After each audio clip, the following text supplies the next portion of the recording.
있습니다. 민수기 4장 17절부터 20절까지입니다.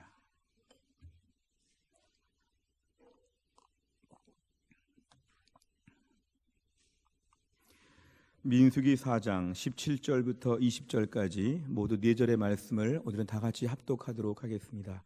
17절부터 20절 다 같이 읽겠습니다.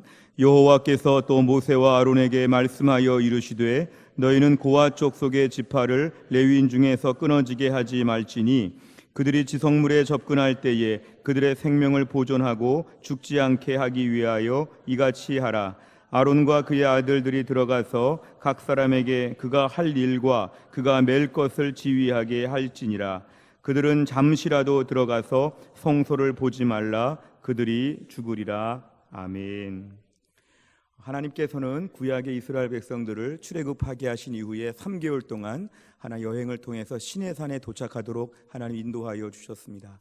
그래서 그 시내반도를 향해서 밑에 있는 시내산까지 간 3개월 후에 하나님은 1년 동안의 기간에 그 시내산 위에서 하나님 말씀을 배울 수 있도록 하셨습니다.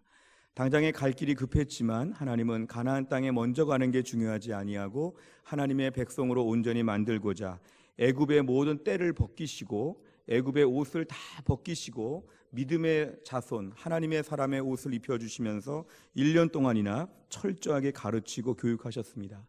대부분 많은 말씀들 중에 레위기 말씀을 중심으로 해서 5제사 7절기 어떻게 제사를 드려야 되고 어떻게 절기를 지켜야 되는지, 10계명 하나님 무엇을 좋아하시고 무엇을 싫어하시는지 이제 애굽 사람처럼 되었던 것에서 하나님의 백성으로 변화되는 그런 시간들을 갖게 되었습니다.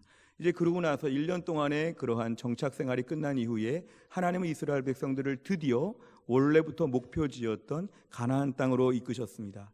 그러면서 민수기 앞부분을 보면 지파별로 몇 명씩이 있는지 하나님이 이동할 준비를 다 마치면서 먼저 숫자부터 파악하게 하셨습니다.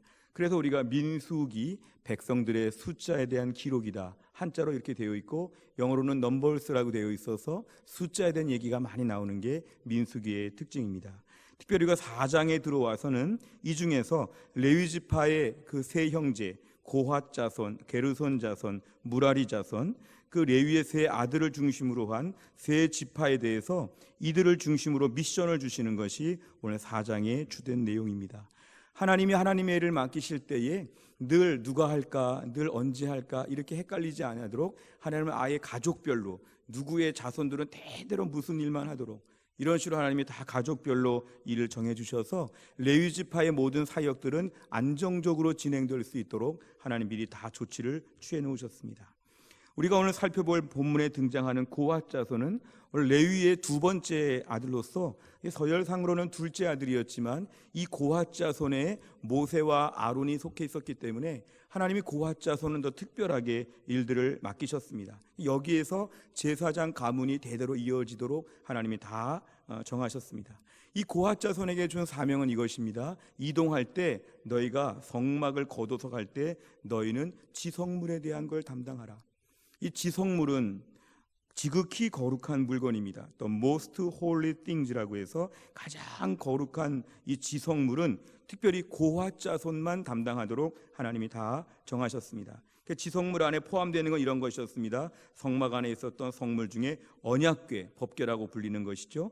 떡상, 진설병이라고도 얘기하고 분향단 이런 것들이었죠. 이런 것은 이스라엘 전체 중에서 레위 지파 중에서 고핫 자손만 대대로 이것을 담당하도록 하였습니다. 근데 하나님 원칙은 아무리 고핫 자손이라고 할지라도 너희가 이것을 만지거나 보면 안 된다는 것입니다. 너희가 이거 만지거나 보면 안 된다. 이 지성물에 대한 거는 제사장들이 가서 다 짐을 싸고 다 정리하고 완벽하게 맞춰놓으면 고핫 자손은 운반 책임자였습니다. 메고 가는 것이었습니다. 경우에 따라서 아론과 모세 다 우리 지파인데 아론과 모세 다 우리랑 가까운 사이였는데 우리도 좀 보면 안 될까? 나도 좀 만지면 안 될까? 30세에서 50세까지를 하니까 한 48, 49, 50쯤 되면 내가 지금 베테랑으로 지금 27, 8년째 일을 하고 있는데 내가 좀 이제 만져도 돼, 나는 봐도 돼, 이런 마음을 가질 수도 있지만 하나님은 절대로 안 된다는 것이었습니다. 고핫 자손 너희가 아무리 레위 지파였지만 너희는 제사장이 다 짐 싸주면 메고 다니기만 해라. 너희가 만지거나 보면 안 된다. 만지거나 보면 하나님이 혼내신다가 아니라 성경에 의하면 죽인다, 죽는다는 것이죠. 얼마나 말이 무서운지 모릅니다. 고핫 자손 너희가 지성물 담당하도록 임명을 내가 했지만 너희 손대고 만지고 직접 접촉하면 너희들은 그대로 죽을 것이다. 하나님께서 고핫 자손에게 오늘 본문에 무섭게 이렇게 말씀을 하셨습니다. 어떻게 보면 하나님께서는 오늘 좀 심할 정도로 하나님의 성물을 다루게 하셨습니다. 내가 몰라서 만졌다, 몰라서 봤다, 이런 것이 절대로 용납되지 않는 것은 오늘 19절에 보니까 아론과 그의 아들들 제사장들을 하나님이 보내셔서 이 일을 가르치도록 책임을 맡기셨습니다. 그러니까 고핫 자손 중에도 시니어 고핫 자손이 있을 수 있죠. 고핫 자손 중에도 경험이 많은 사람이 있을 수 있죠. 근데 절대로 고핫 자손이 관여하지 말고 제사장이 직접 관여해가지고 무엇을 가져가야 될지 어떻게 매야 될지 철저하게 하라는 것이 하나님의 디테일한 명령이었습니다. 우리가 성경을 보다 보면 하나님이 굉장히 자세하게 일을 규정하십니다. 하나님이 굉장히 세밀하게 일을 하십니다. 좀 하나님이 그냥 알아서 해라, 성막 잘 쌓아라, 이 정도가 아니라 누가 해야 되며 무슨 색깔 천으로 해야 되며 어디에 꿰어야 되며 어떻게 해야 되며 하나님이 세밀하게 말씀하셨습니다. 왜 하나님이 이렇게까지 하셨을까요? 그것은 애굽에서 400년이 넘도록 철저하게 애굽화되었던 이스라엘 백성들에게 그냥 맡겨놓으면 자기 소견에 오른 대로 마음대로 하니까, 이때 저때 마음대로 하니까 하나님은 세부적으로 정해놓고 제사장에게 오늘 지휘권을 주고 감독권을 줘서 철저하게 제사장이 다 통제한 다음에 고핫 자손은 메고 다니기만 하라, 이것입니다.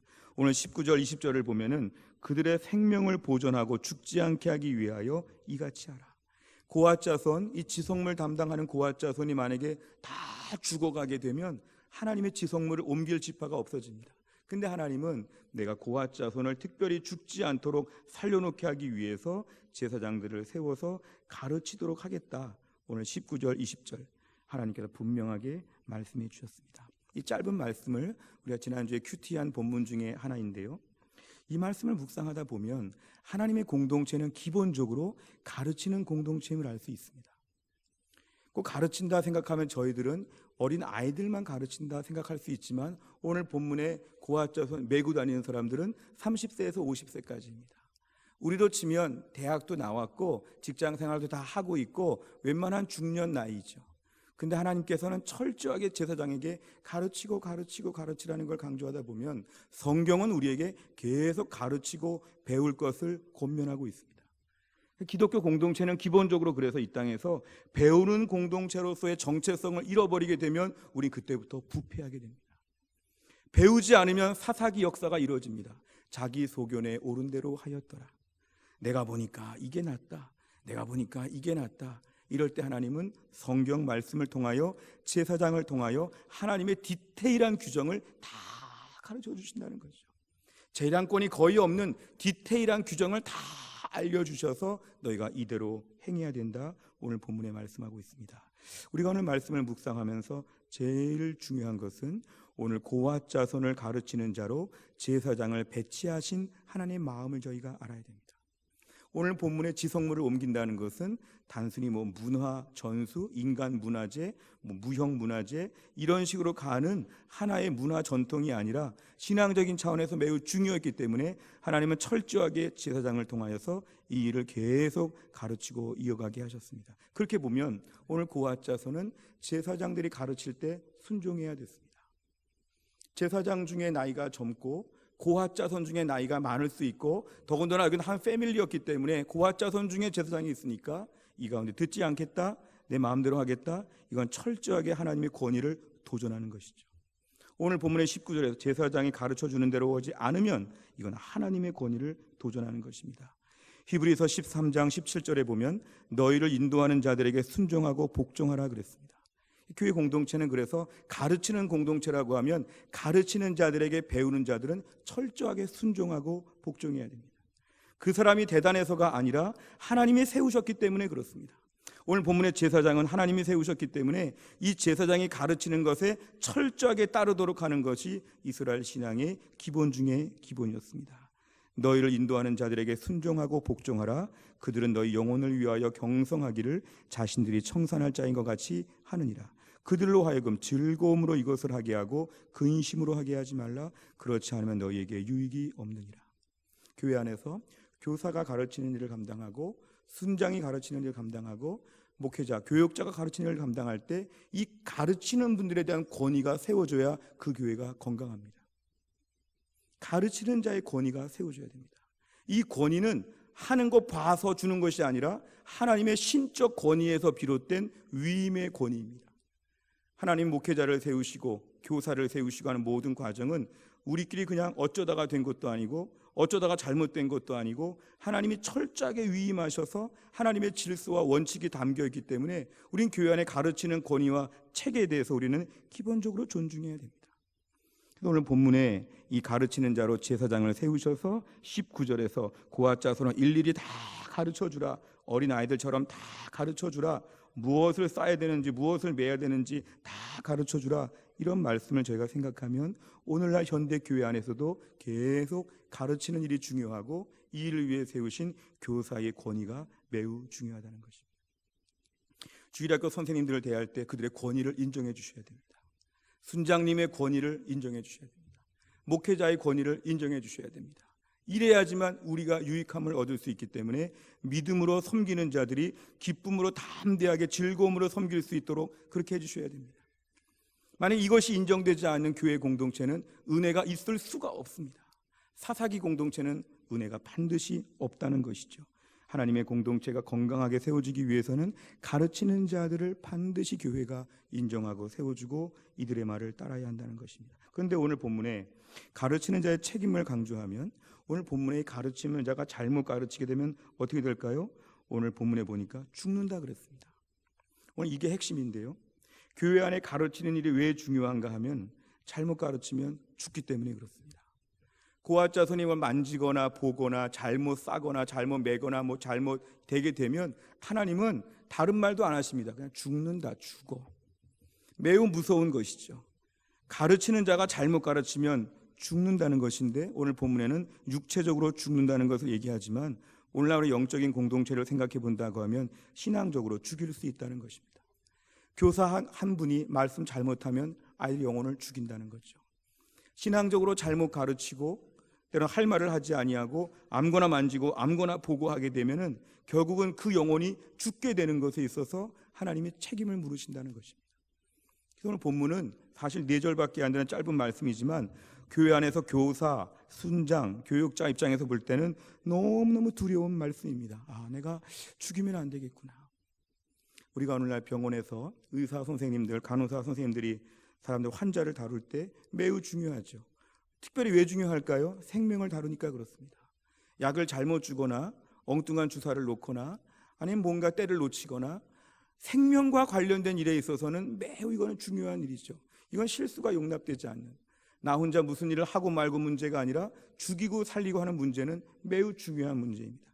그렇기 때문에 오늘날 우리가 교회 공동체 안에서 가르치는 자의 책임은 이런 마음을 가져야 됩니다. 잘못 가르치면 죽는다. 잘못 가르쳐서 죽인다. 죽음으로부터 우리가 살려주도록 온전히 가르쳐야 된다, 이것입니다. 에스겔 33장 3절과 4절에 보면 그 사람이 그 땅에 칼이 임함을 보고 나팔을 불어 백성에게 경고하되 그들이 나팔 소리를 듣고도 정신 차리지 아니하므로 그 임하는 칼에 제거함을 당하면 그 피가 자기 머리로 돌아갈 것이라. 그러니까 파수꾼의 책임이 뭐냐면 적들이 들어올 때 나팔을 불면서 지금 적들이 옵니다 하고 말을 했으면 파수꾼의 책임은 없다는 것입니다. 적들이 지금 막 들어왔는데 파수꾼이 나팔 불지 않고 얼마나 피곤하면 그러겠나 하고 다 자기 군인들을 재우게 되면 나중에 그 전쟁에서는 파수꾼이 책임을 물어야 된다는 것입니다. 결국 교회 안에서 가르치는 자의 무서운 책임은 뭐냐면 파수꾼이고 나팔수입니다. 나팔을 불어야죠. 이렇게 하면 안 됩니다. 너 이렇게 하면 안 된다. 너 신앙생활 이렇게 하면 안 된다. 교회 공동체가 계속 가르쳐야 됩니다. 얘야, 너 예배 시간 이렇게 계속 늦고, 너 하나님 말씀 가까이 하지 아니하고 너 이렇게 아직까지 믿음 생활 제대로 하지 못하면 너 큰일 난다. 너 이러면 안 돼. 그 얘기를 교사가 해줘야 되죠. 오늘날 저희가 친구와 같은 리더십이 강조됐다 그래서 같이 어울려 놀다가 애들 다 돌려보냈는데 애들이 교회에서 놀다가 집에 갔는데 집에 가보니까 선생님이 나한테 신앙적인 도전을 안 준다면, 신앙적으로 잘못 살고 있는데 아무 브레이크가 없고 아무 얘기가 없었다면 이거는 하나님께서 우리에게 책임을 물으신다는 거죠.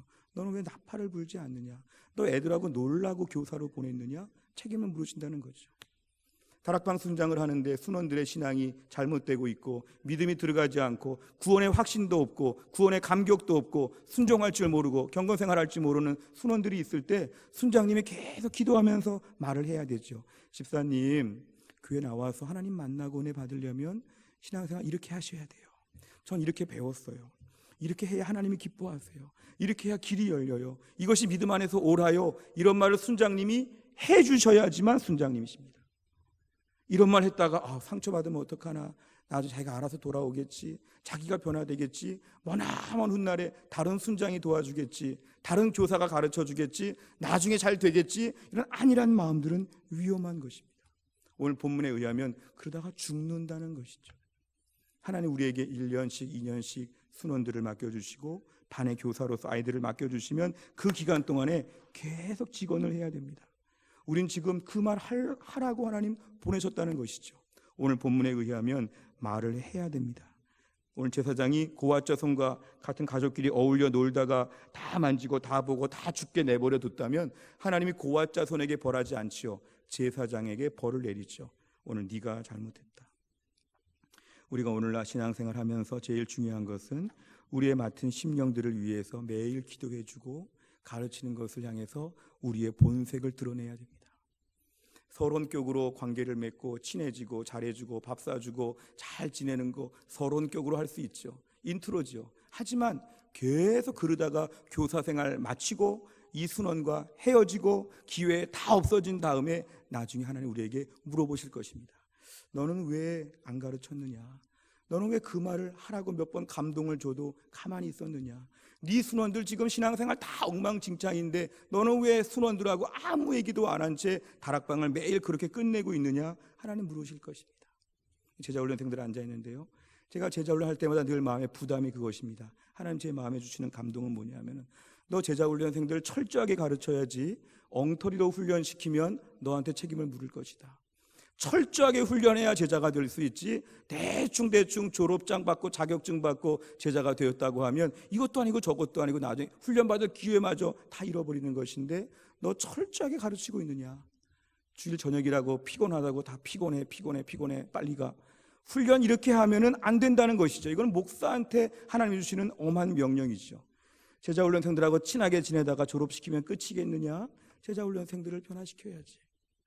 교회 성도들 어울려서 밥 사 먹고 친하게 놀다가 다 헤어지다가 몇십 년 가다가 교회 사역 마치면 행복하게 교회 사역 마쳤다? 하나님 책임을 물으실 것입니다. 너는 왜 할 말을 하지 않았느냐? 너 교회들하고 놀라고 담임 목사로 보냈느냐? 할 말을 해야지. 믿음이 없는데 왜 믿음에 대한 얘기를 안 하고, 잘못하는데 왜 안 고쳐주고 방조하고, 하나님이 책임을 물으신다는 생각을 하면 얼마나 두려운지 모릅니다. 오늘 말씀을 보면서 가르치는 자는, 따라해 보실까요? 가르치는 자는 생명을 다룹니다. 좌우에 말해 보실까요? 시작. 가르치는 자는 생명을 다룹니다. 아멘. 우리가 교회 안에서 가르치는 자의 책임을 감당할 때는 생명을 다룹니다. 죽고 살고 매우 위험한 부분에서 수술실에서 의사가 된 것처럼, 수술실에서 간호사가 된 것처럼 정신 차리고 우리 맡은 바 성도들, 맡은 바 주일학교 아이들 철저하게 가르쳐서 하나님이 인정해 주시는, 칭찬받는 교사, 순장, 목회자가 다 될 수 있기를 주의 이름으로 축원합니다. 기도하겠습니다. 아버지 하나님 감사합니다. 오늘도 주께서 우리에게 귀한 말씀을 주셨습니다. 저에게 먼저 주신 말씀이고 우리 교육자들에게 먼저 주시고 순장 교사들에게 먼저 주신 말씀입니다. 가르치는 자는 생명을 다루는 것인데 할 말을 하지 아니하고, 잘못된 걸 잘못됐다고 말하지 않고, 위험한 걸 위험하다고 말해주지 아니하고, 자기 책임이라고 하면서 자꾸만 이야기를 하지 않는 이러한 무심하고 아니라고 나태한 그런 가르치는 자가 될까 두렵습니다. 우리 교회를 주님이 축복하셔서 우리 순장, 교사, 교육자, 교회 안에 가르치는 자의 책임을 맡은 일손에 선 자들을 하나님이 축복하여 주시고 담대하게 하여 주시어서 마지막 날에 하나님이 결산할 것을 믿고 하나님 앞에 충성스러운 그러한 교사, 순장, 교육자가 다 될 수 있도록 축복하여 주시옵소서.